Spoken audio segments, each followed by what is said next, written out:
was deputed to Delhi by the Honorable Prime Minister, and I have been assisting Sri Bhagwan Tiwari, is the Minister for Chemicals and Fertilizers here in Delhi. So I have not stopped learning dance and music. So it's a continuous process. I have early classes early in the morning and in the evenings. I will shortly describe how there are distinguished doctors in the platform. I would not want to venture technically, though I'm a doctor myself. But I would also like to throw light upon how dance has this therapeutic effect on a lot of our systems. First of all, mental health. I would say that dance is an activity that develops endorphins and a good feel good factor at the end of every session. And it has a therapeutic effect in balancing out all the stress. So it's a stress busting activity as well. At the same time, the impacts on cardiovascular, respiratory, muscular, and the overall digestive and sleep system, the nervous system, is well documented in many of the researches done by our Ayurvedic and non-Ayurvedic doctors as well. Uh, for me, why I would choose dance as opposed to physical exercise, I will tell you there are many reasons and why I would choose Indian dance. As far as Indian dance is concerned, it has a strong linkage to Ayurveda and the Vedas, uh, being called the fifth Veda, the Natya Veda. It has the same origins, just like Ayurveda has. So it is deeply related in many ways. The principles are the same. The tattvas envisioned are the same. Um, they also talk about Bharata's Natya Shastra was probably conceived about as long ago as 300 BC. And there was this origin from Shiva, the Nandi, then telling the Bharata to envision something like a Shastra to help people get over their agony and stress. So you must also note that it is not Natya alone, it's Natya Shastra, which means there is a science behind it, there are rules, codified rules behind it. So I think Natya Shastra is a scientific pursuit. It is not something that's just just a leisure, a pursuit. But Bharata's Natya Shastra has codes, about 36 chapters that talk about how the stage must be set up, to how the dancer must um, vigorously practice and condition himself or herself to be able to be uh, a good dancer on the stage. So I think Indian system and philosophy has a very strong base, even with regards to music or dance. And then later came the Abhinaya Shastra, which also envisioned what communicating through emotions, gestures, communicating through rasas. Yato hastas tato drishti, yato drishtis tato mana, yato manas tato bhava, yato bhavo tato rasa. It also talks about how the mind must be mindful. It talks about that bhava, sai bhava, and it talks about how one must be sakshi to what's going around, which means dance also teaches you to be in the present. It teaches you how to be in pursuit of what you're doing at the moment. And that's a great thing what I have realized and learned from dances. I don't need to read any more books to understand that Indian science has given us enough about mindfulness. I don't need to read a Tibetan treatise on how mindfulness was developed, or Chinese. India itself has a lot of things that is buried as treasures in its books. So uh, why Indian dance? It talks about Navarasas. Navarasas are encapture everything an individual could ever go through, and how and what are the what are the signals, what are the situations that elicit that rasa, and how we must emote, which means you're in line with what you think, what you do, and what you convey and what you speak.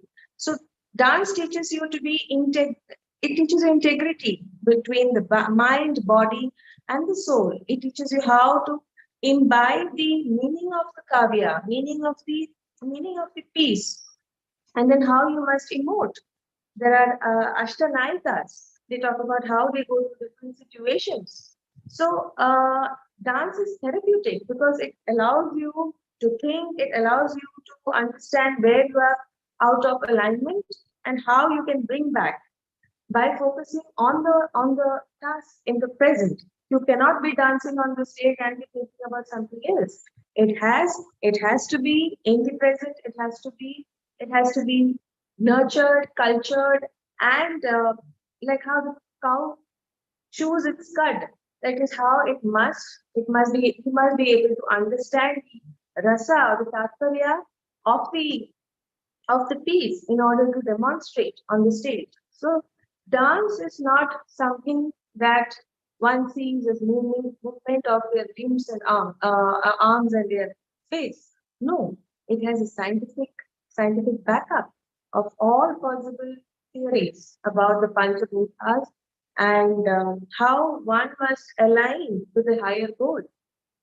And yeah, if you have noticed that dancers go through a lot of body conditioning, it is not something that you come to dance class and learn. No. In Mohiniyattam, the body conditioning is similar to what one does in Kathakali. And both of these art forms have a base in Kalaripayattu. And when I realized while learning Kalaripayattu is that a dancer needs agility, flexibility, strength, and stamina. These four things a dancer must have. And in the pursuit of all these things, good health is ensured because dance has cardio, dance has flexibility exercises, dance has emotional bonding with the mind and the body. You're in sync with the audience. So dance teaches you to be healthy and to be happy. It also teaches you how you must understand culture of our Indian systems. So you're not merely emoting the Govindam, poet's lines. In fact, you're understanding the meaning, and at the same time, you're understanding culture and history of our country. If you're doing a piece on Ramayana, you must know what the story was, what the context is, the minute details of the context. So that way, you get back, you not only get to sync with your own thoughts and your body, but you also go in sync with what the culture has gifted us through these ages. So I think dance, particularly Indian dance, has a lot of things in store for maintaining and managing lifestyle disorders. If I were to talk about, say, I have had patients who are also who were also asked, enroll for dance classes. People who are obese, overweight. They have learned to inculcate dance in their routine, and it is much more enjoyable than going to a gym or you're just performing yoga because you're learning so many things while you're in a dance class. And it is the same way in which you can also understand that um, a lot of things that surpass you, which are not in control, you are able to overcome all those problems because the mind is calm enough to give you a solution. And that comes only when you pursue something as beautiful as an Indian art form. I have seen the difference in Bharatanatyam, Mohiniyattam, and Kathak.